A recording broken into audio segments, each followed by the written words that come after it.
Technology never worked quite the way you wanted to. Okay, No. So again, we talked about the title of this talk, and I want to make three main points in this talk today. The first is we are in the middle of an unprecedented catastrophe, one largely of our own making. Second, that science in concert with the FDA offers us a way forward. And third, the goal line is still far away and vigilance is still required for us to get there. Okay, so this is the outline of the talk. We're going to talk about the pandemic's toll in the US and make some comparisons to other countries.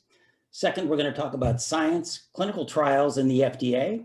And within that, we'll talk about the vaccine studies, in particular, the Pfizer and Moderna vaccines and the information presented to the FDA for them to basically be able to be approved. So it'll be both efficacy and safety data. Then we'll talk about immunity. And finally, we'll conclude by talking about how to avoid COVID until we're vaccinated. So we'll begin with the pandemic's toll in the US and some comparisons.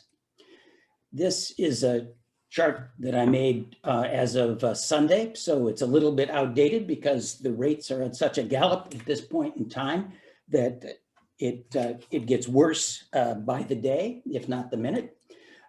As of Saturday night, we had over 22 million total cases. We were going along at a clip of something over 252,000 cases that day. The number of deaths has accelerated to 372,000 plus at that point, and again at over 3,000 on a daily basis. Let's see. I would like to point your attention next to the three graphs on the right-hand side. Are the pictures covering part of it for you? Close it up, the thing on the left. There we go. Okay. Okay. So don't. So I can see the three pictures just fine. Okay. So don't focus on the numbers. Just focus on the shape of these curves.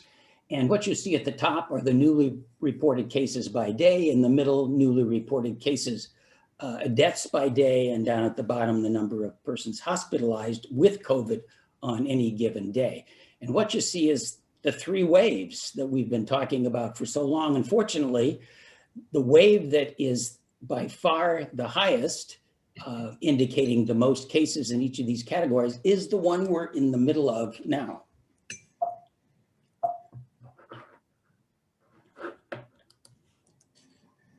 Okay. However, as bad as those numbers look, the true pandemic death toll in the US is actually much higher.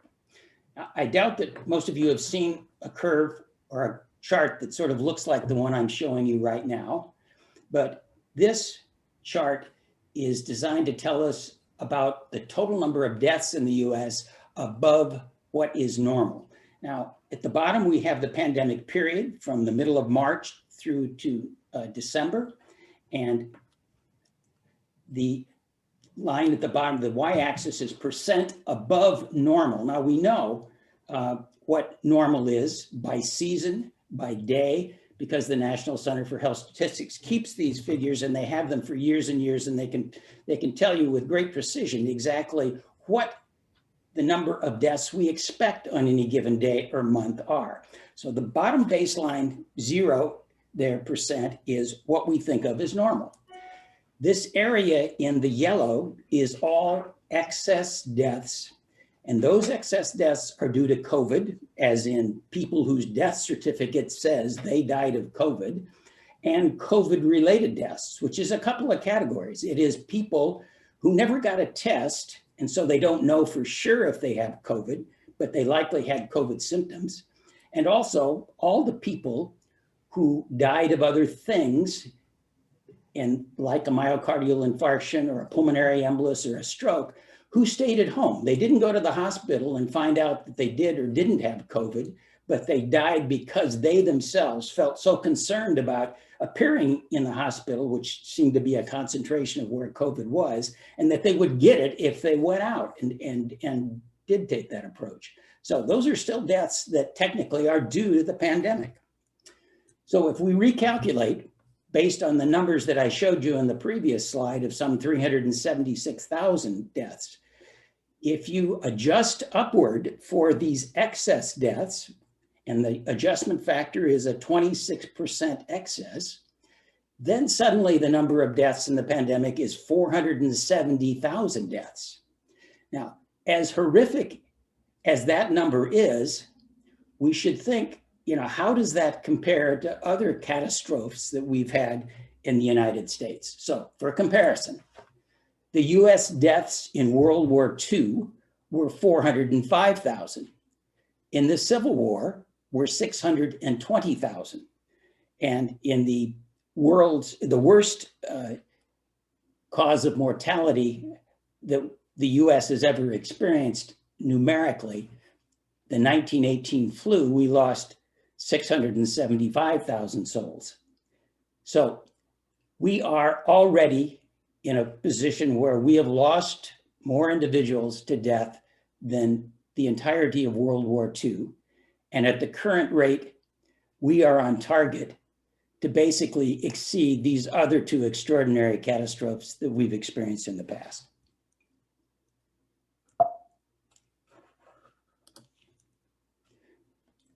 So how do we compare to the rest of the world? Well, this graph shows you rates. So this is adjusted for population. And what you see is that the United States is by far the winner in this chart. And epidemiologists like to make comparisons. They like to look at a country or a state that has the highest rates, and then they like to look at a country or a state to compare it with that has the lowest rates. So here, Japan is the lowest, and Japan is quite emblematic of what has been happening along the entire Pacific Rim. All of those countries have done actually extraordinarily well during this epidemic. So what's the deal? What's the difference between the United States and Japan? First of all, some more numbers. The US has twice as many total COVID cases and deaths than any other country in the entire world. So in the gold medal Olympic search for COVID victory, we are by far the winners. Second place in this dubious race goes to India, and third place to Brazil. But again, looking at the highs and the lows in terms of this race, if you will, at the other extreme, we see that New Zealand has had just 25 deaths. New Zealand has been in the news often as a comparator because they seem to be the model of government and caution and success when it has come to COVID. But the real gold star winner in this category is Taiwan, a country with some 23 million people, and they have recorded 7 deaths. Now, I don't think there's any way, under any circumstance, that the US would ever have been able to have done as good a job as Taiwan. But by looking at the rates in New Zealand and Taiwan, you get an idea of what effective government of a system of healthcare, of circumstances, what it could have been for us, as opposed to the disaster and catastrophe I've shown you in the previous slides. Okay, we're going to move now to science, clinical trials, and the role of the FDA.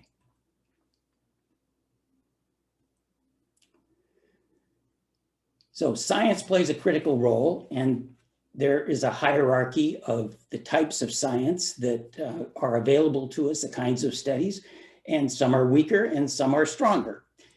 In this particular slide, you see this pyramid, and at the top of the pyramid is what we call the randomized controlled trial, or RCT. It is the gold standard of clinical research for research conducted in humans.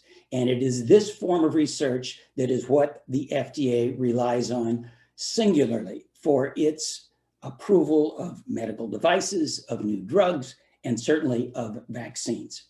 So let's look in more detail at the FDA's role. FDA's role is to review, approve, and oversee every phase of vaccine development in humans so as to assure the safety and efficacy of all vaccines they authorize for use with the public. Now, the core of the FDA's approach involves phase trials, phase 1, phase 2, and phase 3 trials, which are outlined here. And phase 1 studies, phase 1 trials, are designed to be conducted as the first trials, moving from animal studies and cell studies, done in a limited number of subjects to find the best dose with the fewest side effects. So they are a safety endpoint. The second phase trials are further tests of safety, but with enough additional subjects that they begin to look at efficacy as well. And finally, we moved to the pinnacle of this paradigm with phase 3 studies, typically conducted in tens of thousands of subjects. So they're large, they are randomized. That means subjects don't get to pick which group they want to join. They are sent by random number generation to one group or the other. These are blinded studies. That means the person receiving a vaccine and the person giving the vaccine neither know what's going on. They know what's going on, but they don't know which group people are being assigned to. And then at the end, we compare a treatment group with a control group. So that control group anchors your observations. Let's talk a little bit deeper about what the FDA really does with this. They review and approve proposed studies from each of these 3 phases separately before they're allowed to begin. And they continue their oversight throughout the conduct of these studies. It's not a one and done thing. And before they even begin to think about approving the phase 3 studies that are needed to go on into human public use, they require, in fact, the raw data from completed phase 3 studies, where they then undergoes complete internal reanalysis by the FDA, followed by a thorough review by an outside panel of vaccine experts. Only after all of this do they authorize the use, the successful review, I should add, of any vaccine for use in the public. And it doesn't end there. Post-marketing surveillance for the continued safety goes on for all vaccines approved for the general public. So this becomes a continuous, if not seamless, process.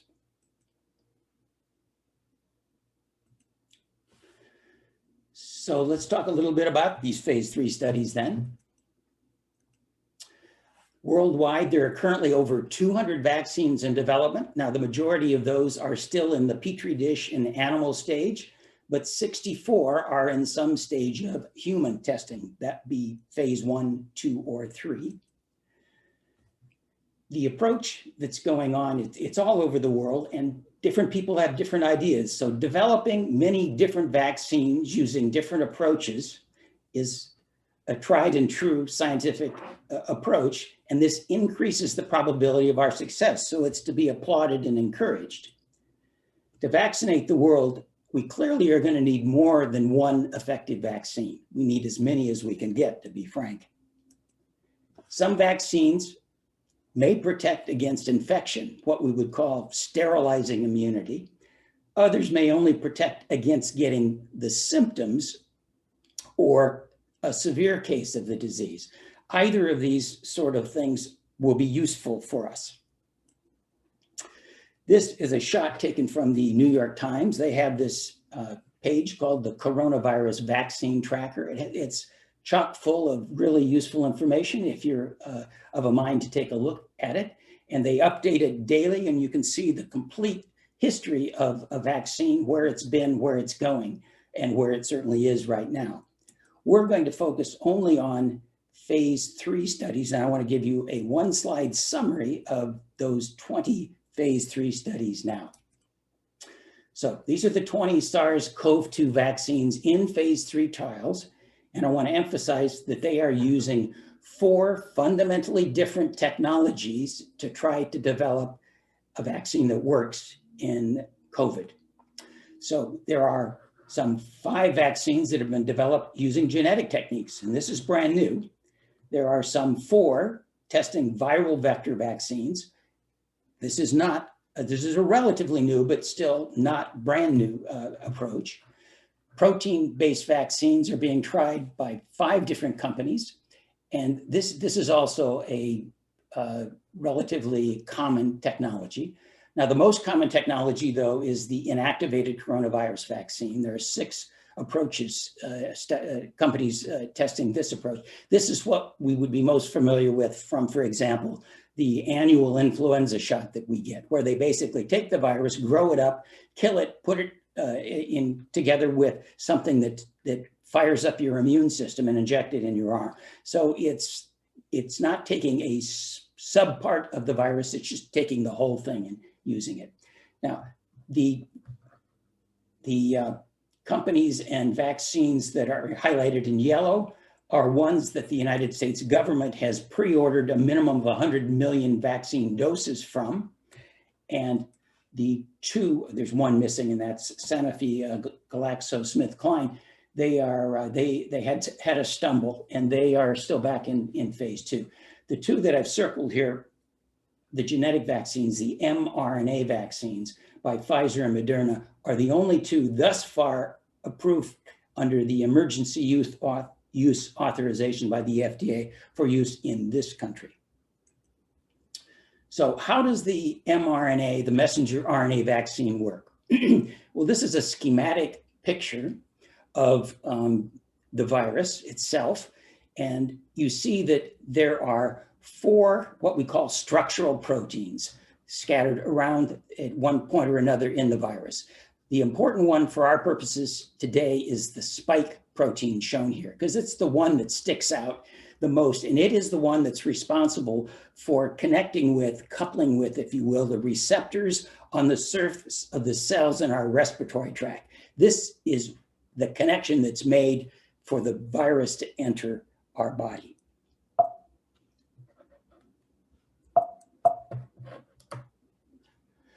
Now, the messenger RNA vaccine has material from the virus, but it's only material that codes for the making of that protein.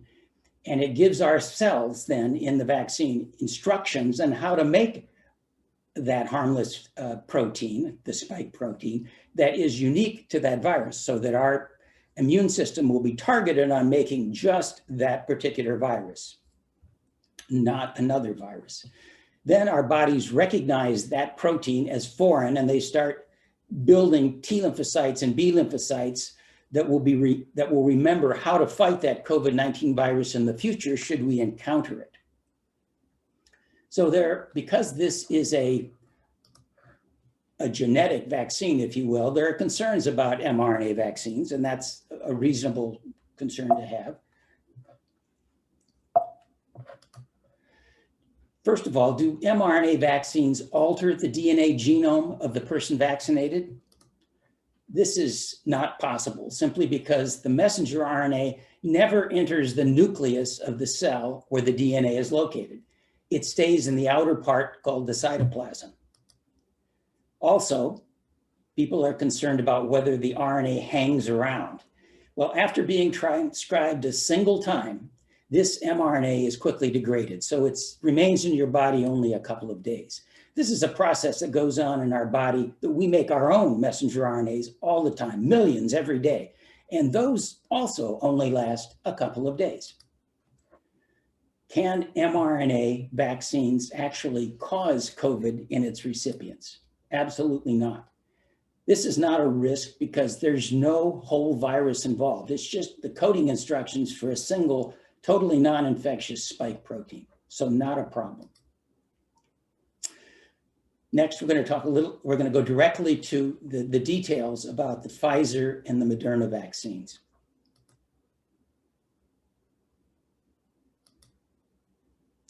We'll begin with Pfizer. This slide describes the trials, the Pfizer trial.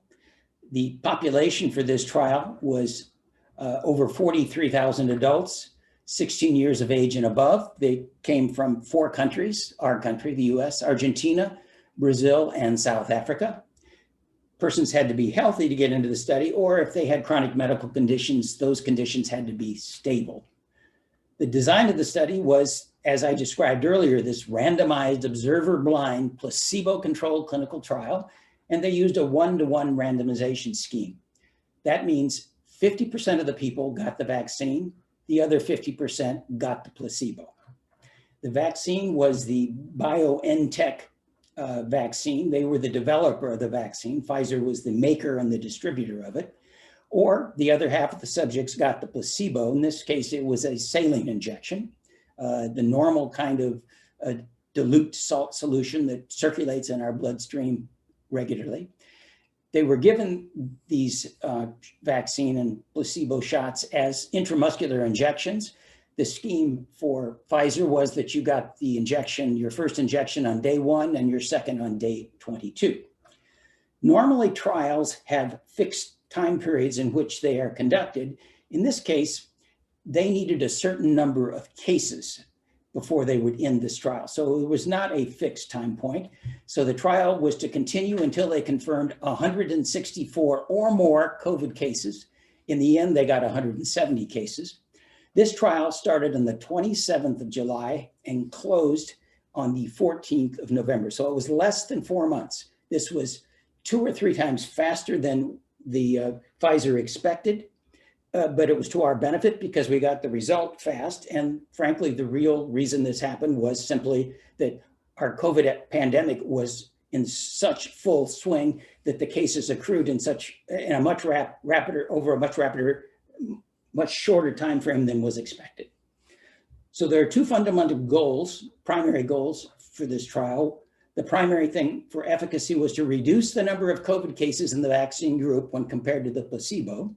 And the FDA set a target threshold for this, which was, they said they were not going to approve a vaccine that didn't reduce the number of COVID cases by at least 50%.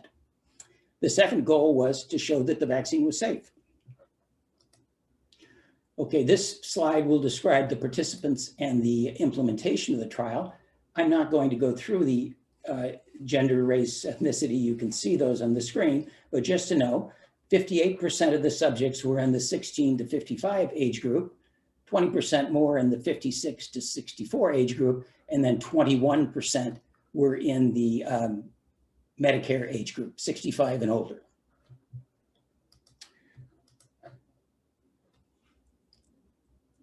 Sorry. As for implementation, the implementation actually went extremely well. Few participants withdraw from the study, a little over 1%, and 94% of the subjects received both doses of the vaccine, and the 94% was evenly distributed in both the vaccine and the placebo group. So there's really little or no space for any bias to creep in that regard. Okay, so now to the results. Trial's primary efficacy results show that efficacy was based on the 170 COVID cases I described in some 36,000 subjects.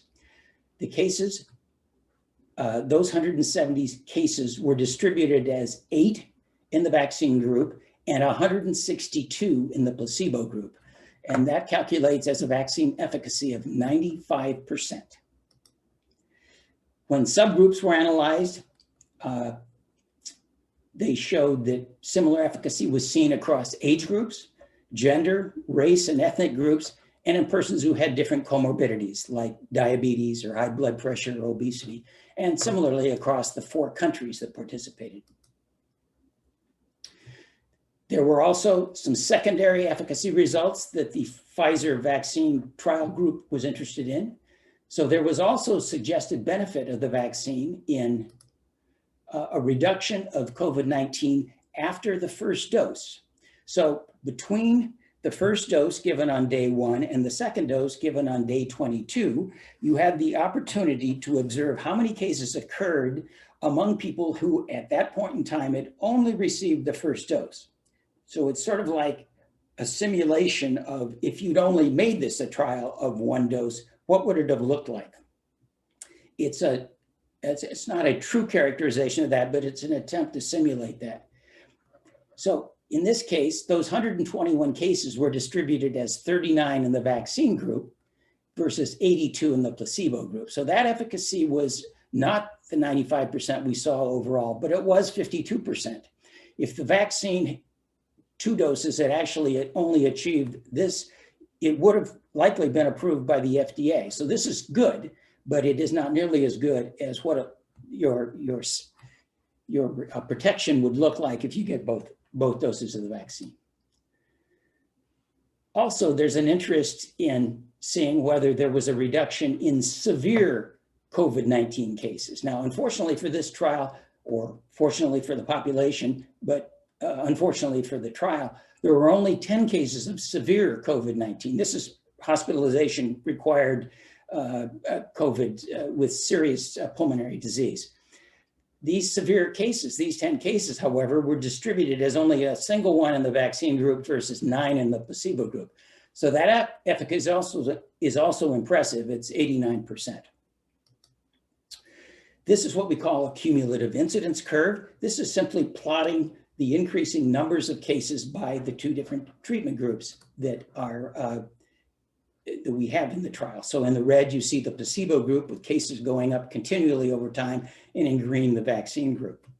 I think it's particularly interesting to look at the early days, and here you see where did the curves start to separate, because this is beginning to tell us when the vaccine effect is actually kicking in. We don't expect it to be on day one. Our immune system doesn't react that rapidly. It would be great if it did, but you can see clearly separation of these curves by 2 weeks for sure. And again, a reminder that the overall vaccine efficacy shown here is 95%. So now we're going to switch to looking at the safety issues related to the vaccine. And this is a summary slide of the adverse reactions by treatment group. Adverse reactions here are divided into 4 different groups. There's the local adverse reactions, which are things like the injection site pain, swelling, and redness, things that you are pretty much going to expect. And we see here that they are extremely common. 79% of the people had that reaction. And it's much more common in the vaccine group than the placebo group. This is fully expected. Systemic adverse reactions are things like fatigue. They're minor, but they are fatigue, headache, chills. Again, more common in the vaccine group than the placebo group. Non-serious adverse reactions, again, less frequent than the local adverse ones, but more common in the vaccine group. And finally, the ones that we're most concerned about are these serious adverse events. In this case, it was things like heart attacks, pneumonia, appendicitis. The question is, of course, are these related to the vaccine? And the answer is no, they're not. These were the activities of normal living and the diseases that we would expect in a population. So these rates are not above what we would expect in a population of 36,000 people going about their daily business. And you can see here, serious adverse events were less than 1%, and they were essentially equal in both groups. Now, the ultimate serious adverse event is, of course, death. And there were 6 deaths in this trial group during the 4-month observation period, but 2 of them were in the vaccine group and 4 were in the placebo group. Let's look just a little closer at the non-serious and severe adverse events. Allergic reactions, which we probably all heard about in the news. There were 137 in the vaccine group, 111 in the placebo group. There was a single anaphylaxis reaction. Lymphadenopathy, which is swelling of the lymph nodes, typically under the arm that the vaccine was placed, was more common in the vaccine group as expected, 64 versus 6. One unexpected side effect here is that Bell's palsy, which is paralysis of the facial nerve, it leads to a drooping of one side of the face, occurred in 4 cases altogether. They were all in the vaccine group. In terms of summarizing the severe adverse events, as I already showed you, they really were equal by treatment group. They were more frequent after the second dose than the first dose. They were more frequent in younger subjects than in the older group, but they were otherwise similar by gender, ethnicity, race, and comorbidities. And there was no meaningful imbalance between the study arms. Okay, so this slide will summarize both the known benefits and safety issues for the Pfizer vaccine. The benefits were threefold. There was a reduced risk of COVID-19 at least 7 days after the second dose. That was a 95% decrease. And this business about 7 days after the second dose this was the pre-specified endpoint that the persons designing the trial had. They wanted to give the vaccine long enough to have its effect kick in and give a true representation as we understood our immune system at that point in time. And if you wait until 7 days after the second dose, you would presume the people that are going to get protection at that point will have had a good chance at having developed it. Second, there was a reduced risk of COVID-19 in that interval between dose 1 and dose 2. And that I showed you was simulating a single dose, and that was a 52% decrease. Finally, there was a reduced risk of severe COVID at any time after the first dose, and that was a 89% decrease. As for safety, local and systemic reactions, as I showed you, are quite common, but they're mostly mild to moderate. They lasted typically 1 to 2 days and were gone. Severe reactions were rare, they were manageable, and they were similar in both the vaccine and placebo groups. And the overall summation from the FDA was that this vaccine passed a rigorous safety review with a favorable safety profile, with no specific safety concerns identified that would preclude issuance of their authorization. This is a shot of the first nurse, the first medical worker to receive the vaccine in the US. As it was turned out, there were people obviously that got the vaccine if they participated in the trial, but this was the first person to receive it as part of the general public. So now we'll move to Moderna. This is a similar slide of the description of the trial. In this population, it was some 30,000 subjects. They were a little bit older, 18 years of age and above. The trial was conducted exclusively in the United States. The design was identical, randomized to the Pfizer trial, a randomized observer-blind, placebo-controlled clinical trial. The vaccine, of course, was the NIH vaccine, the vaccine developed by the NIH and was manufactured by Moderna. The placebo was, again, a saline injection. The regimen used was to separate the first and the second dose of vaccine by 28 days rather than the 21 days that was used by Pfizer. So slightly different in that regard. And the duration of the trial for them was to continue until they had at least 151 confirmed COVID cases. They actually got 196. So they exceeded that. The trial started the same day as the Pfizer trial, 27th of July, and ended a week later. Again, very short because of the extraordinary rates of COVID in the environment. And the primary goals of reducing COVID cases and showing vaccine safety are identical to the Pfizer trials. Okay, a description of the participants and the implementation. Again, I'll only go over the age groups. 3/4 were in the 18 to 64 age group, and the remaining 25% were in the Medicare age group. Few participants were withdrawn in this trial, even less than 1%, and 2% more received, fully 96% received both doses, again, equal in the vaccine and placebo groups, so no bias introduced in this. Okay, so the efficacy analysis was based on 196 COVID cases in 27,000 cases, 27,000 participants. All participants, the 196 cases were divided as 11 in the vaccine group, 185 in the placebo group, and that's a vaccine efficacy of 94%. When you look by age, the younger group versus the older, the majority of the cases were in the younger age group. And of the 160 in that younger age group, 7 were found in the vaccine group and 156 in the placebo group. And that was a 96% efficacy. The 33 cases found in the older age group were distributed as 4 in the vaccine group versus 29 in the placebo group. And it's a slightly lower, but not probably meaningfully lower, efficacy of 86%. Once again, other than this slight difference by age, other subgroup analyses showed similar efficacy results by gender, race, ethnicity groups, and in persons with comorbidities.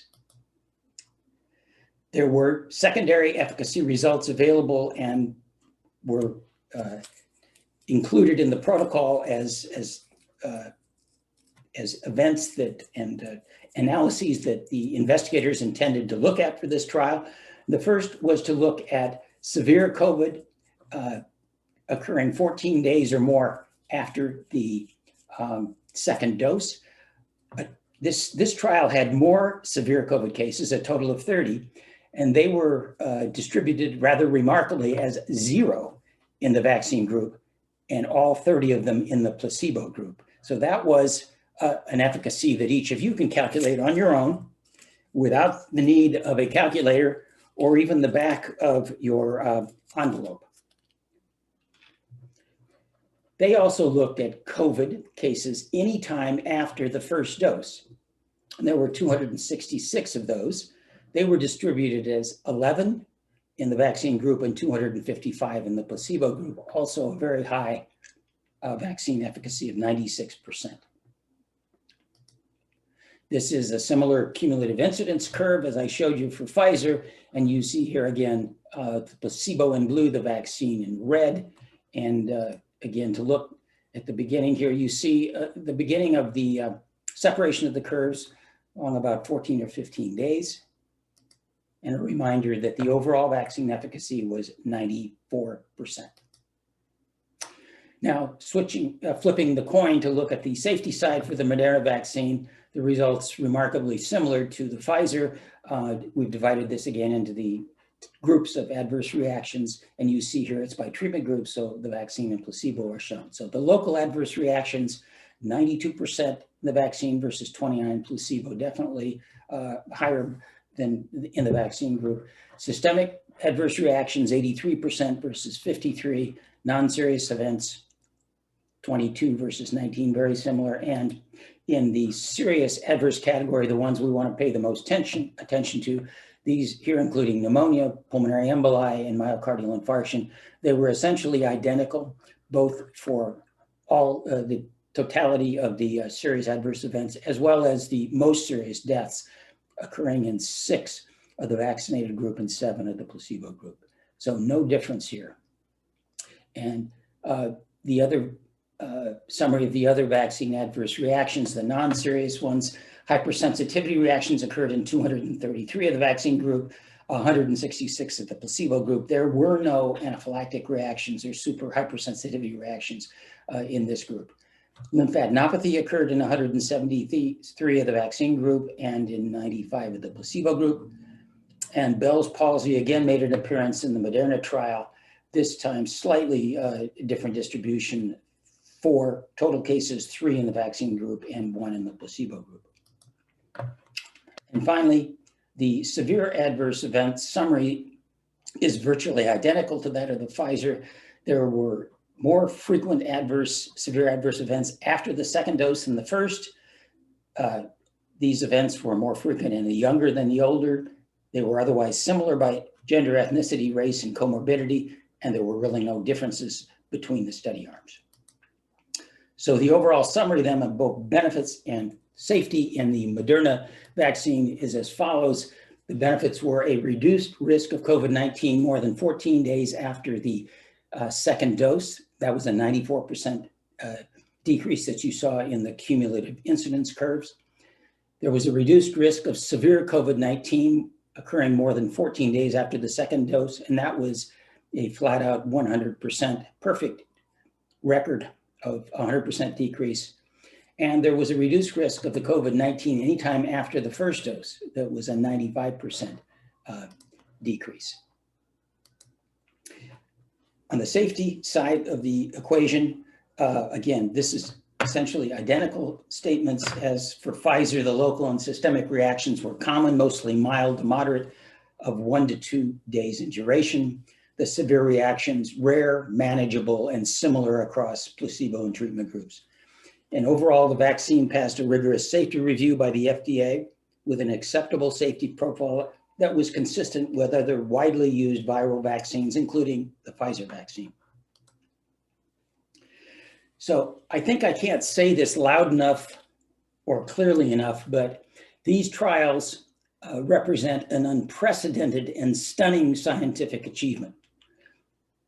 People who look at a 95% vaccine efficacy are floored by it. We have almost no other vaccines that are like this, and certainly the flu vaccine, the one maybe we're most assured of, rarely, if ever, has an efficacy greater than 60%. Now, this stunning scientific achievement builds on decades of basic and clinical scientific advances, and these trials have delivered vaccines that show extraordinary efficacy. They're safe, and they were delivered in record time, in a time when we really needed record time. Now we just need to get the jabs into arms. As important as the results that we've just looked at are for these two vaccines, there are still very large gaps in the data as relates to both the benefits and the safety. We don't know yet the duration of vaccine protection. We don't know about vaccine efficacy or effectiveness in certain populations at high risk, like the immunosuppressed. We don't know about it in persons previously infected with SARS-CoV-2. We don't know about it in pediatric populations. We don't know about it, what it will be in the future as this virus continues to mutate. We don't know its effectiveness against asymptomatic infection. We don't know its effectiveness against long-term effects of COVID-19 disease, the so-called long hauler syndrome that's diagnosed in anywhere from 10 to 20% of people who get COVID. We don't know its overall effect against total mortality or its transmission of SARS-CoV-2. So much yet to learn. There are data gaps, as I alluded to, for risk. We don't know about safety in certain populations, most importantly, perhaps among anyone younger than 16 years of age. Pregnancy was tested for in all persons admitted to both of these trials. And while some women did become pregnant during the trial, they were not pregnant at the time that they joined the trial. And so we really have very few numbers of observations about the vaccine in persons in this category, and similarly for the immunocompromised. We'd like to know about adverse reactions, particularly that are very uncommon. I would categorize the Bell's palsy as a very uncommon reaction. Now that one happened fairly quickly after the vaccination, but there may be other things that take months, potentially even years, before they will show up. So these are things that need to be followed for. I mentioned the Bell's palsy. Appendicitis was also statistically increased in the vaccine group in the one trial. And we also, there's an entity called vaccine enhanced disease where the body's immune system can have a hyperreaction that's particularly deleterious. We haven't seen any of that at this point, but one wants to be on the lookout for it. Here is everyone's all-star Tony Fauci receiving his Moderna vaccine at the NIH. It all happened on TV on the 22nd of December. Thank you, Tony. Okay, we're going to talk a little bit about immunity now, starting with herd immunity. And herd immunity is when most of a population is immune to an infectious agent. That herd immunity then provides indirect protection to those not immune. This is particularly important for people who really cannot take the vaccine, those people that live in a bubble because they're immune compromised, or perhaps they got the vaccine, but the vaccine did not create a protection for them. If the circulation of the virus is low enough and enough people have protection, then these people are going to be protected indirectly. Immune here means protected either from having had the disease already or from having received the vaccine. People most typically talk about herd immunity as requiring this immunity in 50 to 90% of the population, but we're really flying by the seat of our pants on this. We don't really know what it's going to be or required for this particular circumstance. There are a number of factors that affect herd immunity, and they include the percent of the population that is already immune, how long the immunity is that those people already immune is lasting. If it's lifetime, then that's obviously the optimum. But if it's only for a few months, that creates a real conundrum. The efficacy of the vaccine is of critical importance, but also the infectivity of the virus is particularly important. And we'll get into that shortly. As in right now, when we talk about mutations in the SARS-CoV-2 virus. So far, over 20 variants have been detected in the SARS-CoV-2 virus. The latest that we've heard about originated in the UK and was estimated to be 56% more infectious, but numbers from 40 to 70% more infectious have been circulating. There are a number of potential concerns with a new strain, and these include, is it more infectious? The UK virus variant has also been followed by the South African virus variant, and most recently, a couple of days ago, I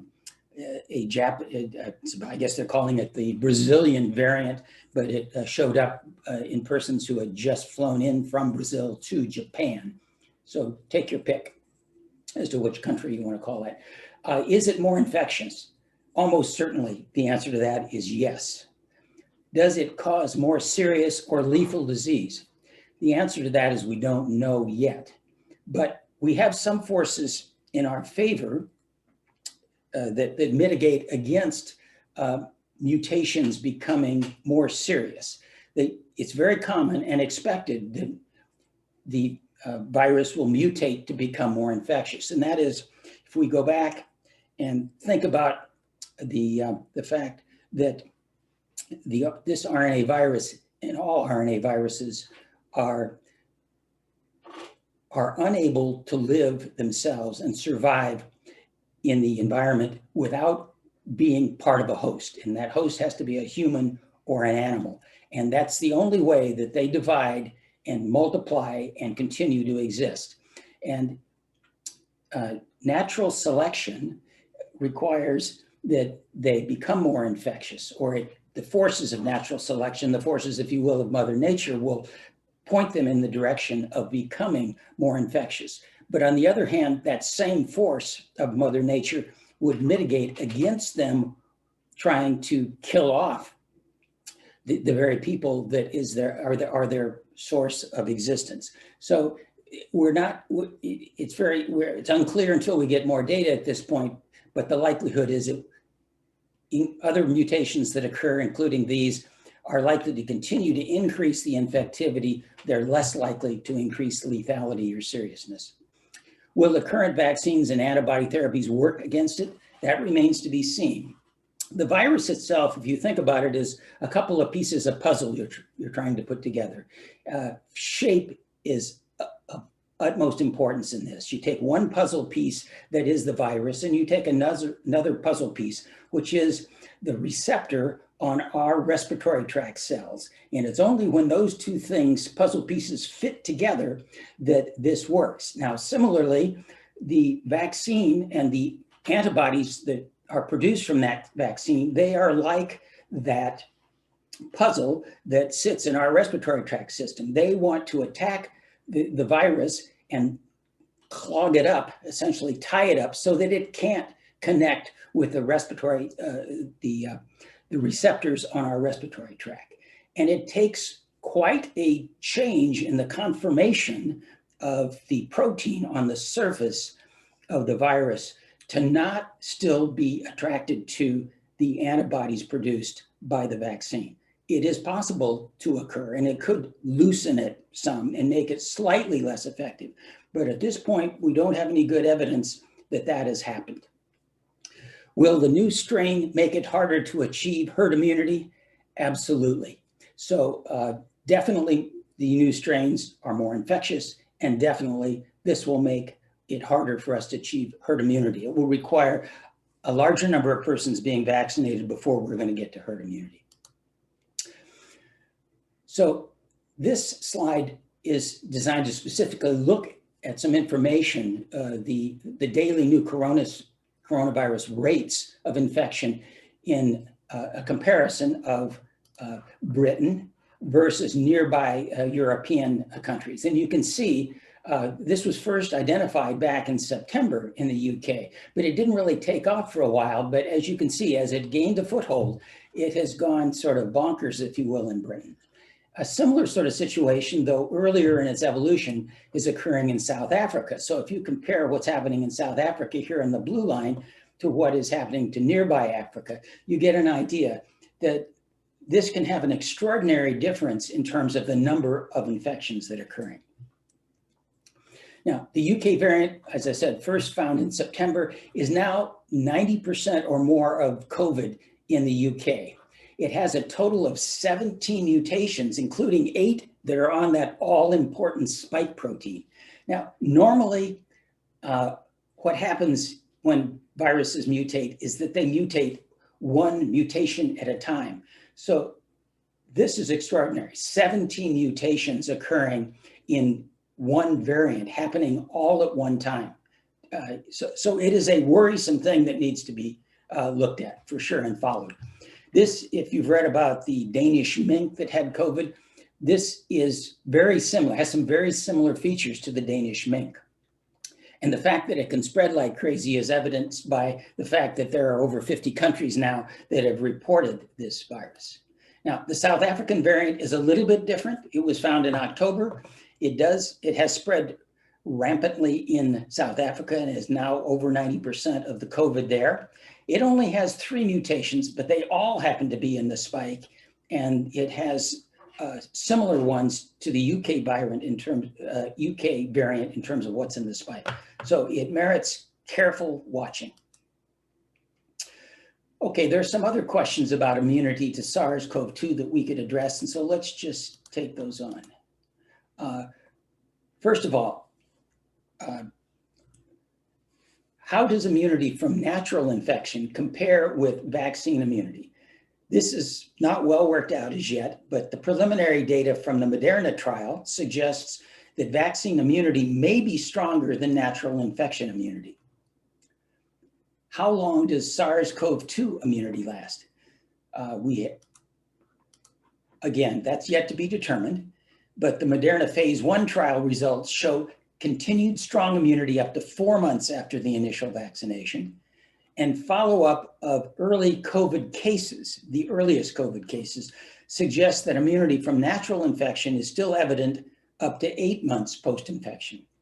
I think the problem is we can't have, it's impossible for us to know whether this will last 2 years until we have at least 2 years out from the initial cases back in December of 2019. So it's a thing that requires intense continued follow-up and testing, and will be, I'm sure. And this will help dictate whether we find ourselves in a situation where a year from now we need another vaccine boost, or whether they need to develop yet another vaccine that is more targeted to whatever the current strain that's circulating at that time is.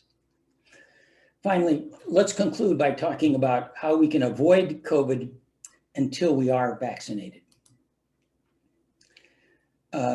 This picture actually depicts an artist's work. That artist is Suzanne Brennan Furstenberg, who created this piece of art, a flag for every COVID death in the parade ground at the DC Armory. She called this, "In America, how could this happen?" I call it remembering the COVID dead and avoiding their fate. I suspect you've seen this poster for our county. COVID-19 risk is higher than ever. I hope you believe it. This is a graph of the testing volume in blue and the case positivity, the black line. And currently, Maryland is at 8.97%. This is the highest we've been thus far. Now, yes, the black line is higher here, but this was back when everybody that was being tested came in because of symptoms. People now are going in because they want to take an airplane flight, or they want to visit with their grandparent, or they want to go visit their kids or whatever. So majority of these people are not symptomatic anymore. And so this tells us, this is a surrogate marker for how prevalent the virus is in our community. And it is higher than it has ever been since this started. That should be a red flag in a big way. Now, this is a picture that was published in the New England Journal of Medicine a month or so ago that I think is a beautiful picture. It shows you the SARS-CoV-2 virus. That's the pink or purplish sort of things that you see here. And this is human lung cells, and these are cilia in the human lung cell. I'm going to digress to just tell you that cilia are important because they're a major part of our protection system in our lungs and throughout our respiratory system. Cilia line our respiratory system, and they are constantly beating, and they are beating upward, and they are trying to move stuff that is trying to sneak into our lungs and lodge there, bacteria, viruses, junk, and they're trying to move them up to the back of our throat where we'll feel it, we'll cough it out. And I'm talking about cilia because it's important in the next slide when I tell you about the effect of temperature on humans and on viruses. Now, we all know we get respiratory viruses in the winter at a far greater rate than in the summer. Cold temperatures cause decreased cilia motion, and that's not good for us. They also have a systemic effect. Cold temperatures slow our immune responses.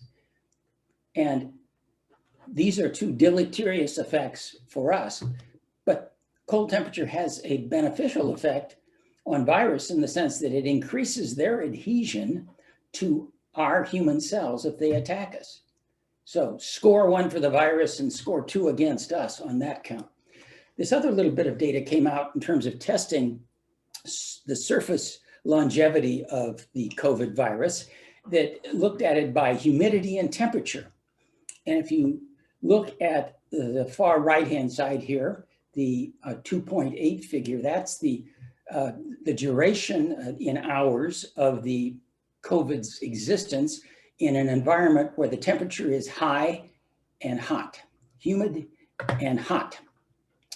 In contrast, you look at the lower left-hand corner, you see the duration of longevity of the virus when the temperature is cold and at low humidity. And that's a tenfold difference between those two. It's a huge difference. So, where are we right now? The virus is already circulating at the highest level ever in Maryland. A further post-holiday surge upon a surge is predicted. Last week was the worst ever. Yesterday had the highest number of daily deaths we've ever seen. And the winter respiratory illness season has just started. The more infectious UK variant was confirmed in Maryland yesterday. It'll be in every other state in another couple of weeks. Hospitalizations are at record highs. Our healthcare workers are exhausted. And you can't even be sure there will be a bed or even an oxygen tank available for you if you need it. And we're all already so tired of this. We're in a code red situation. What can we do? This may not look like a logical segue from that last slide to show you influenza trends, but it is to show you that mitigation does work. On the left, we see a graphing of influenza cases during the flu season for the past 5 years in Chile in the southern hemisphere, where they see the flu season first. They see it during our summer. And on the right, we see China and the US looking at the flu season for the last 5 years in countries in the northern hemisphere. And what you see, beginning with Chile here, is that the flu is a no-show this year. And similarly, you see it fall off in China and the US. If you look at the CDC statistics, we have almost no influenza this year. How can that be? Well, there are probably a lot of potential answers contributing to trying to explain these curves. But foremost among them, I believe, is mitigation. People aren't traveling by air from country to country nearly as much as they did. They are holed up at home more than they ever were. Even if it's not been complete quarantine or complete isolation, it is more than it used to be. They are wearing masks more than they used to. They are socially distancing more. Now, I don't think I'm stretching the imagination to say I believe this represents a success story for even the minimalist mitigation efforts that we have made. This slide, I think, is the most interesting and informative of all the slides I'm going to show you today. And this describes how India reduced their COVID-19 cases by 75% in 4 months. This is the curve of the daily 7-day rolling average of cases in India. They were on a trajectory up until September that was exactly like the curve that the US has. Now, India is a developing country. It doesn't have the resources to test everybody in India, certainly not even once. They don't have the resources to do contact tracing to the extent the World Health Organization suggests it should be done. They just don't have that kind of resources. So what did India do? They turned to the mask. And here we see Prime Minister Modi wearing his mask.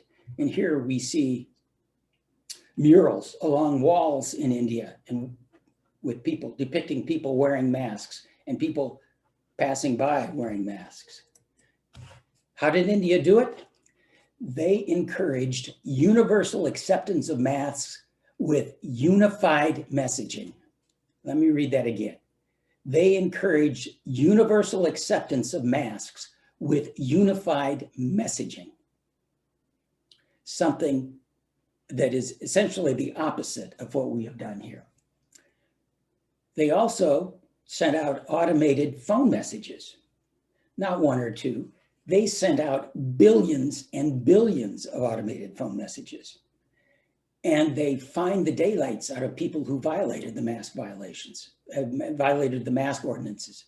And not just one or two, again, millions and millions of mask violations were identified and people fined. And finally, their health minister came out with a very appropriate statement saying, until you have a vaccine, you have a social vaccine. And the social vaccine is the mask. We are all in this together. Every community, every state, every country, the entire world, all 7.7 billion of us.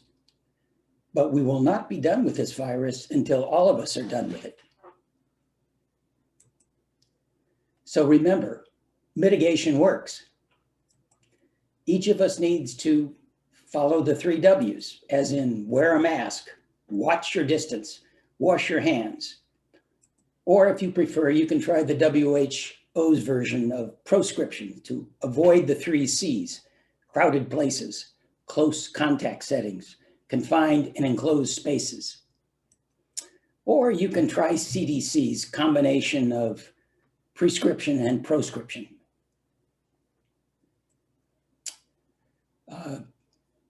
I don't think this is going to be a big part of how we stay safe, but it is a unique contribution that the company Simply Safe made. They're a security firm. They do home security systems, but they came up with the idea late in the fall to make a sweater that would light up and buzz whenever you were within 6 feet of somebody.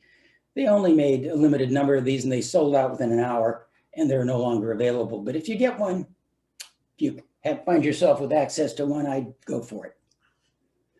So I don't know what it takes to inspire you to follow carefully the mitigation things we've talked about. And in particular, I think the core to this is wearing the mask, whether it's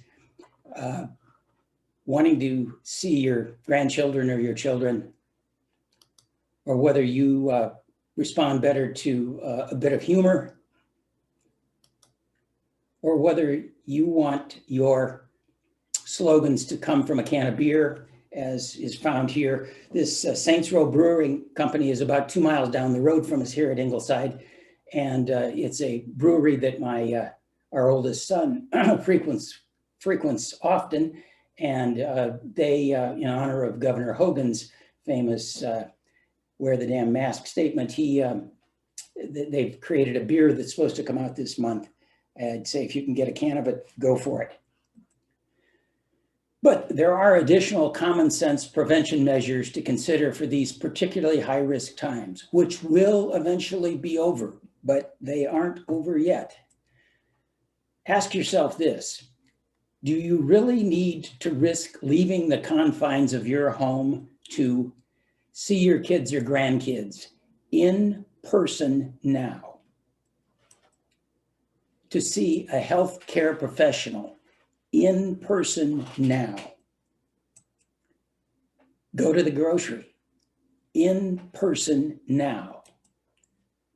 Go to a hairdresser or other personal services provider in person now? Dine at a restaurant, inside or out, in person now? Your behavior matters. It really, really does. And as Larry Hogan said, just wear the damn mask. So this is the prize. It's the Christmas present we all hope for this year. It wasn't here on time quite, but it's still there for the taking if we earn it. And earning it means staying alive until it gets to be our turn to get it, the jab in the arm. This is a picture many of you probably already seen. It's New York Times essentially empty this year at the strike of 12. I do hope that we all have the opportunity to celebrate New Year's next year, perhaps in Times Square, but wherever else we choose. That concludes the talk, and we will Go back to your picture. stop sharing at this point. So thank you, everybody. Thank Phil. Very helpful, and it's obvious that a lot of work went into that. So thank you for that. And Marie, thanks for the support that you offered and all of that. So looking at the questions that came in through the chat, Claudia asked in the beginning, do the death rates that you were talking about that were, the yellow chart that had it above what was normal, do they include the death rates, include a suggested increase in opioid deaths? So they are an aggregate total that includes anything that is a death in excess of what we would expect. So yes, but I don't know whether Claudia is thinking in terms of the opioid deaths as being indirectly related to COVID or not. I would argue that I think some of them are, perhaps others are not. But yes, they would be included in that aggregate. Claudia, is that good enough? You just give it, okay, great. So Michael asked if Taiwan, New Zealand, and Japan, all being islands, if that influenced their ability to respond well, if that helped mitigate the spread of the virus. I would say almost certainly. But you can think of the US as an island too. We just happen to have a little land hooked onto the north and south in parts of it. I think there are a lot of other reasons rather than just the island nature. I think it has to do with the commonality of culture there. The Pan-Asian culture has values harmony. They value the common good more than we independent cowboys in America do. There are other things though, like government policies, the fast actions that they took, in part because they have been on the receiving end of past SARS epidemic, the one in 2003 that started in China, they learned from. So they've had a dry run for this before. They wear masks in that culture. They test more prevalently. They do contact tracing better than we did. In South Korea, for example, they do contact tracing through an app. And apparently about 80% of the cases in South Korea are identified through that mechanism. And I don't know exactly how the app works, but that's basically what they think is happening. When they quarantine people in a tight manner, and they have restricted travel inordinately. It is probably easier there aren't as many people going to those places as there are coming to the United States, or at least historically. But at one point, not long ago, it was like 61% of Asian countries were completely closed to outside traffic. So we don't read that much about it. But if you look through that entire Pacific Rim belt, including China, they just don't have very many cases. Now, one other thing I would throw in is that there weren't that many cases of SARS-CoV-1 back in 2003, but there may have been some antibody response to that, and they may have been exposed to other of the coronaviruses that cause the common cold. And there may have been just enough protection from that they incurred some benefit from having had that experience in the past and over the last 20 years as well. Amy asked the question, what do we know about whether we can carry and spread the virus even if we are vaccinated? Yes, well, that was one of the questions I said that is a data gap. These studies did not specifically test whether people were asymptomatic carriers at any time during that. Now, there is a little bit of evidence in the Moderna trial in which they took a swab on the day that you came in for your second dose of the vaccine. And there is, you may have seen it in the news, I saw it in one newspaper article, there appears to be, if you look at the people who were positive on that swab, they were about 1/3 in the vaccine group and 2/3 in the placebo group, which suggests there was about a 60% drop in the carrier rate, but that was a single swab in a single day. An ideal design to study that would have required maybe, a daily swab for all 29 days, which would have been an extraordinary task to do in 30,000 people for the first 29 days. Not undoable, but a very big deal. So the answer to that, though, is that both Pfizer and Moderna have said they think they have data. Perhaps it's not what's they've published so far, or they have more data that hasn't been published yet, that they think they can do some analysis that will shed some more light on that.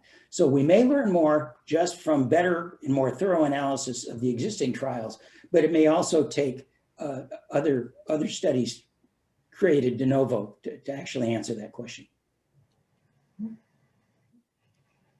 Phil, I need you to tell me that I've been poked with a needle that long before. It's not, because it looks like a really long needle.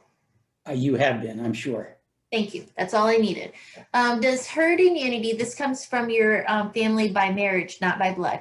Okay. Does herd immunity include those who had COVID-19 and those with the vaccine? So if more people get COVID-19, do we get closer to herd immunity? Yes, absolutely. The answer is yes to that.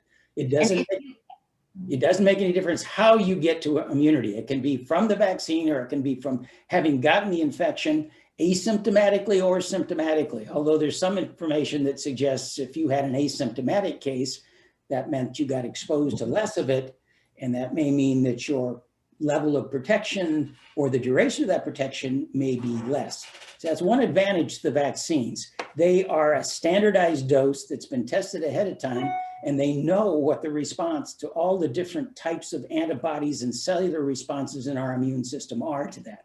Now, there's still some variation from person to person, but natural infection can be super mild infection, and it can be deadly infection. So it runs the whole gamut, and it is an uncontrolled experiment compared to a vaccine in your arm.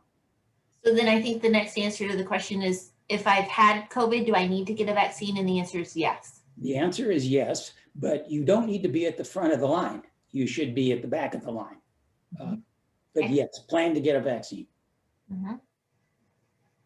So the Biden administration has indicated that it will accelerate distribution of the vaccine, even if this means that there may not be enough shots to give everybody a second dose within the 21 or 28-day time period recommended. Do we know what impact the delay of second shot beyond the recommended time will be on the efficacy of the vaccine?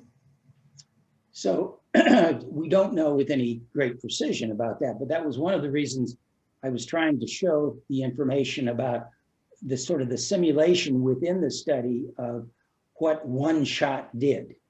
Now, you should also know that in the Pfizer study, for example, everybody didn't come back for the second shot on day 29. They had a window, and that window went up to 42 days, for example, with the Pfizer. I can't remember what the window is for Moderna, but I'm sorry. So it was, you were supposed to get your second shot on day 22 in the Pfizer trial. Their window was up to day 42.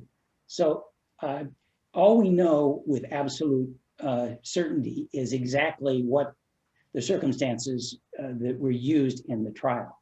But it seems more than likely that the level of the vaccine, the level of the immune response, you can expect to be somewhat less with only one, and the duration somewhat less. But if you get that vaccine within a couple of months, I'm guessing, I mean, I'm making that up, but that should not be a problem.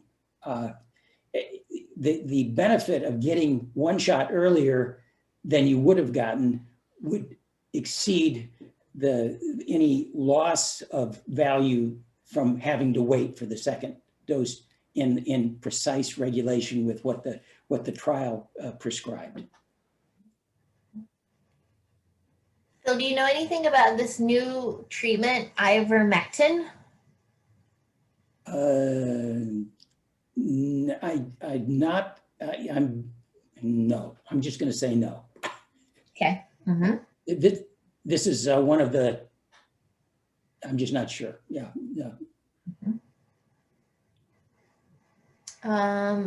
Kathy has the question of, do you know how seriously the people who developed Bell's palsy were impacted? Was it just temporary? Yes. So there is a total of, as I said, 8 cases, 7 in the vaccine group and 1 in the placebo group. So, well, first of all, Bell's palsy is an uncommon condition, but it's most associated with viral infections. So something about our immune system seems to be acting here. And the cases that have occurred, the information that was available in the publications and the FDA data indicated all but 1 had resolved within a week or 2, 10 days, I believe. And there was 1 that had some residual, but the follow-up for that hadn't been long. Now, it's not something you would like to have the rest of your life, for sure. It is, a droopy face means a droopy eyelid. So there are a number of things that are, it's not the most attractive look, but it is very rare. But it's very rare. Yes, Marie tells me it's very rare. And she's always right. No, campus is very rare. Have we run out of questions? So can I ask a quick survey of who has already gotten their shot? So I see Claudia. Claudia, you are one representative of person who's gotten a shot? In the hospital, right? Okay. Y'all want to hear, oh wait, Vonda and Janet. So I think Janet is telling us that she got it. I think that's what that says. Can we hear from Claudia a little bit about how it went? Sure. So I work at Fort Belvoir Community Hospital. We started the rollout just before Christmas. And so I got the dose 1 of Pfizer. That's what we have at our hospital. It went really well. For me, I'm 51, no major comorbidities or anything like that, pretty healthy. So I just had some soreness in my arm where I had the shot. It didn't impact me sleeping or anything like that. I didn't have a fever, redness, or anything. I do have latex allergy, so I made sure I didn't have a latex Band-Aid put on me because that would have been a problem. So I had a gauze pad and some paper tape, and I was good to go. The second night, by then, all the pain was gone. So when I got my vaccine, I made sure I waited. So they recommend if you have no allergic reactions to anything, just the 15 minutes, you really have to wait because that's what the EUA says to do. If you have a history of having allergic reactions, then they recommend that you wait 30 minutes right there in the vaccine area, just to be extra cautious. And then when you get the vaccine, what they do is they ask you to register with this Be Safe website. So V is in vaccine and then the word safe. And that's a national program that they've set up just for the COVID-19 vaccines. So we already have a reporting system if there is an adverse event. It's called VAERS. That's Vaccine Adverse Event Reporting. That's for any vaccine if there's a problem. But the V-Safe is really just to track your symptoms. And if you feel like you're having any problems and they see that you list one of these adverse reactions, then someone from the CDC will actually contact you. So once you get your first dose, then once a day for the first 7 days, you'll get a text message that says, hey, go in, and you just check the box if you have any symptoms. You just answer the questions, takes like less than 5 minutes. And then at the 1 and 2 week marks, you will also just get one text per week. And then after your 21 days, so next Thursday, I'll be going back to get my second dose. And then you'll start all over again. So you'll do, one text a day for a week. And then for 2 weeks after that. And then there's a couple of the time points that even go all the way out to a month or to a year. So that's really useful to collect information, across the board as more and more people get this vaccine. But overall, that's been about it. I didn't need any Tylenol, nothing for the first round. It seems like people are having a little more or more often side effects and a little more severe side effects with the second dose. So we'll see what happens next week. Any questions? Janet said that she got her shot yesterday and she's a bit sore, but happy and registered with BioNTech. So.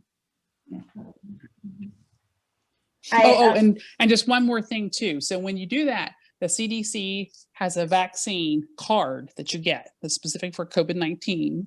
So just make sure you get your card, and on the back of the card, they'll write on there, and they'll remind you, okay, this is when you come back after your 21 days. And the V-Safe app will also send you a reminder text to come back as well to your location to get the second dose. So it's important that you keep that card with you and bring it back to you for your second dose. And will the card say what kind you got, Pfizer or Moderna? Yeah, it'll have that on there, and it'll have the lot number on there as well. Okay, thank you.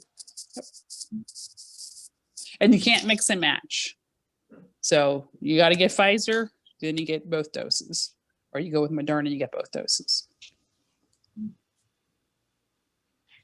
I think from this, we can gather that there are a bunch of people, if you are having questions or concerns that make you feel like getting a vaccine isn't the right thing for you, or it's just sort of a concerted effort. So I'm sure that if you need convincing, I've got a team here that'll work on it for you, and we'll try to help you deal with your concerns. But it is an important way that we can care for one another. Any other questions? Phil, any closing comments for us? We all want you to read the crystal ball and tell us how much longer. Could you please do that?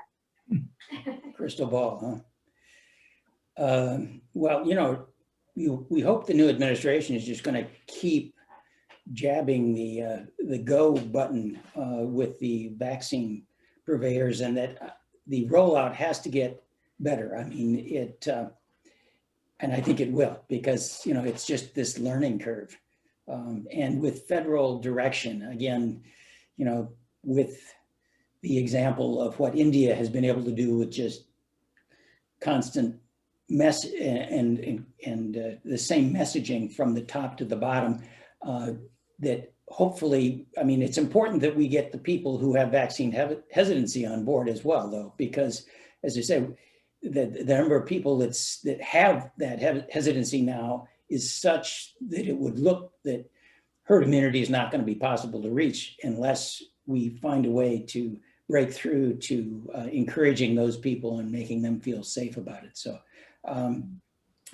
I think most of the people at St. Luke's are not likely to be vaccine hesitant, but who knows? Hopefully not. I do think that, you know, the social media has a lot of ills about it, but if you could share your experience on any platform that you have, when you get your shot, say, hey, I got my shot, process was smooth and I feel fine. Like we can just normalize. That's what we're going for. Okay. Thank you, Phil. Thank you so much. Hey, Phil. Thank you, Phil. Thank you, Phil. Great Thank you. job, Phil. Fabulous. Thanks, Phil. That Our was very great. own Dr. Phil. Yeah, thank you, Dr. Phil. So much better. Very Hey, good, Phil. have Thank you all much. gotten yours? Nope, I haven't had it. Because Maplewood, the parishioners from Maplewood, I think, have all gotten theirs. They have, that's correct. Yeah. Yeah, I heard that too. Thank you, Phil. This was just so interesting and really informative. Good. Okay. Thank you, Phil. Sure, Clay. Okay. Bye-bye, Phil. Bye-bye, Marie. Bye. Good technical backup. A great show, a great show. Mhm. Am I in control here, Jessica? You're in total control. Total control, okay. I guess we'll end here then, okay. As always. As rarely, How do you feel like it went? seemed to go fine, yeah. Yeah. I even have a little voice left. I don't know how it happens. We need to work on the technology. Yes, the technology part, yeah. Ultimately, my way of solving it was to just unplug this second screen. And I think that's whatever. Yeah, we need It's to. not worth the hassle. Yeah. not with that. So on my Zoom settings, I just got a new computer and you know, it's a hot mess for me too. I'm using my old computer because my new computer is being a hot mess for me. And there's a setting somewhere on it where it says show dual monitors or something like that, or use dual monitors. And I had to unclick that because it was not working for me. So I don't know if that's going to help you, but go in there and look at your settings. Yes. Well, this is a setting in the computer, not in the Zoom. No, it was in Zoom. It was in Zoom. So, It was a dual screen something or another in Zoom that was causing nonsense for me. Okay. Yeah. Well, the other time that we did this, it was somebody else's Zoom, but I think it was the $15 a month Zoom, which is the same one I have. Is that the one St. Luke's has? This is, I think, a $50 a month Zoom. But we have two accounts, so I have to think about it. But this is, I think, it's a $50 account. Okay. Yeah, I don't.